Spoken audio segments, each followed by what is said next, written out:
warahmatullahi wabarakatuh. Halo semuanya, perkenalkan saya Fikria, peserta Latsar CPNS 2021 Pemerintah Provinsi Sulawesi Barat, gelombang 4, angkatan 7. Pada video kali ini, saya akan membahas tentang analisis isu kontemporer. Di kalangan masyarakat saat ini ada beberapa isu kontemporer yang sedang hangat-hangatnya menjadi topik perbincangan. Nah, saat ini saya akan membahas tentang stunting, korupsi, terorisme, radikalisme, dan oknum pengganda uang. Yang pertama adalah stunting. Stunting adalah kondisi gagal pertumbuhan pada anak akibat kekurangan gizi dalam waktu yang lama.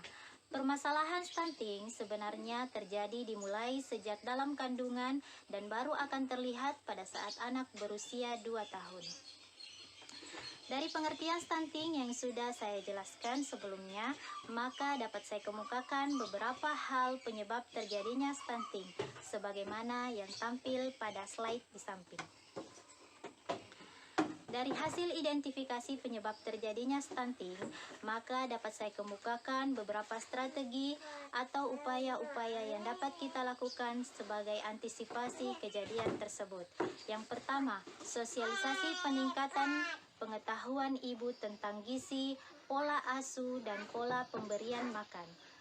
2. Mendorong partisipasi aktif ibu dan anak untuk mengikuti program imunisasi dasar guna memantau pertumbuhan dan perkembangan anak. 3. Mendorong segala bentuk upaya peningkatan kesejahteraan ekonomi masyarakat. Dengan begitu, taraf ekonomi mereka akan membaik dan pada akhirnya mereka mampu menyediakan makanan sehat yang cukup untuk keluarga. Korupsi. Dari sudut pandang hukum, korupsi secara garis besar diartikan sebagai suatu tindakan penyalahgunaan wewenang atau kekuasaan dengan tujuan memperkaya diri sendiri, orang lain, maupun korporasi. Beberapa bentuk korupsi diantaranya melakukan penggelapan dan pemerasan dalam jabatan, suap, dan gratifikasi. Nah, berikut saya tampilkan penyebab terjadinya korupsi. Berdasarkan hasil identifikasi penyebab terjadinya korupsi, dapat saya sampaikan beberapa strategi atau upaya-upaya yang dapat kita lakukan untuk mengantisipasi kejadian tersebut.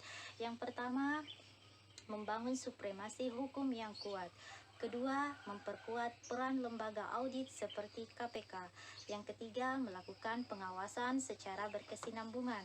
Tapi terlepas dari ketiga hal tersebut, yang paling penting untuk dilakukan adalah bagaimana kita membangun pendidikan moral kepada anak sejak anak usia dini. Kita harus menanamkan nilai-nilai anti korupsi. Terorisme. Terorisme adalah suatu serangan-serangan terkoordinasi yang bertujuan untuk membangkitkan perasaan teror terhadap sekelompok masyarakat.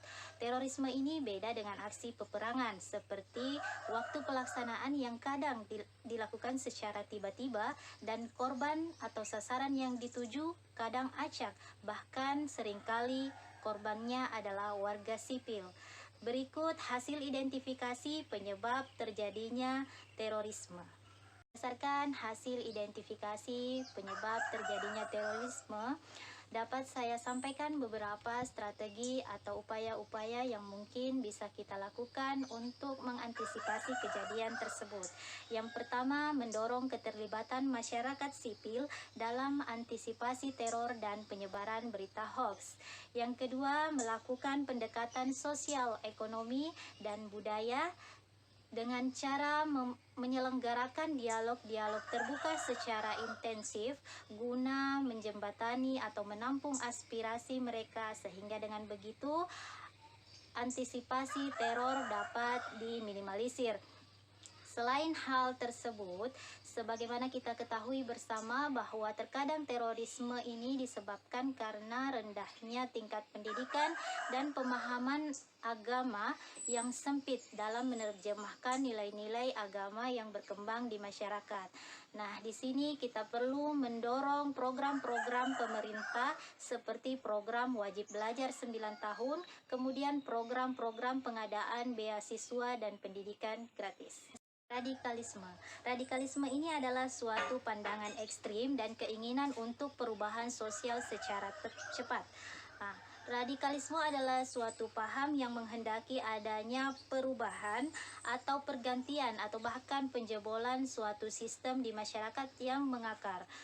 Nah, berikut saya sampaikan hasil identifikasi tentang penyebab-penyebab terjadinya radikalisme. Nah, strategi-strategi apa saja yang dapat kita lakukan untuk mencegah paham-paham radikalisme? Yang pertama, memberikan pemahaman agama yang damai dan toleran sehingga para pemuda tidak mudah terjebak pada arus ajaran radikalisme. Kedua, memperkuat pendidikan kewarganegaraan dengan menanamkan pemahaman secara mendalam terhadap 4 pilar kebangsaan, yaitu Pancasila, Undang-Undang Dasar 1945, NKRI, dan Bhinneka Tunggal Ika. Terakhir, kita harus mengarahkan para pemuda kepada beragam aktivitas yang berkualitas, baik itu di bidang akademis, sosial, keagamaan, seni dan budaya, bahkan di bidang olahraga. Nah, kegiatan-kegiatan ini mampu memacu para pemuda menjadi pemuda yang berprestasi dan aktif sehingga kedepannya mereka memiliki pandangan yang luas. Kondisi ekonomi yang lemah kadang dapat mendorong timbulnya hal-hal negatif atau kejahatan, di antaranya penipuan dengan modus penggandaan uang. Kali ini kita akan membahas tentang kasus penggandaan uang yang baru-baru ini viral di sosial media, salah satunya adalah di YouTube. Dari hasil analisa kasus tersebut diketahui bahwa ada beberapa penyebab terjadinya penipuan dengan modus penggandaan uang ini, diantaranya adalah keinginan dari diri pelaku untuk memperkaya diri sendiri, sehingga ia melakukan dan menghalalkan segala cara untuk mencapai tujuannya tersebut. Yang kedua adalah karena masih tingginya kepercayaan masyarakat terhadap hal-hal gaib, terutama dalam menyelesaikan permasalahan ekonomi dan keluarga. Di kasus oknum pengganda uang, secara garis besar dapat saya tegaskan bahwa kita perlu membangun kesadaran yang positif dengan menanamkan nilai-nilai Pancasila sebagai ideologi negara. Dengan begitu, kita senantiasa menjadi pribadi yang mawas diri dan tidak mudah terprovokasi untuk melakukan perbuatan-perbuatan yang menyimpang atau hal-hal negatif yang dapat merugikan orang lain.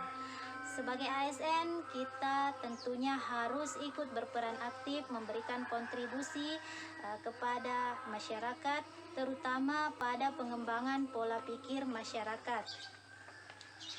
Di akhir, saya menghimbau kepada seluruh masyarakat untuk tidak mudah terprovokasi terhadap bujukan atau ajakan penggandaan uang, karena akan berakibat pada kesengsaraan yang merugikan diri sendiri. Sekian dari saya, terima kasih. Wassalamualaikum warahmatullahi wabarakatuh.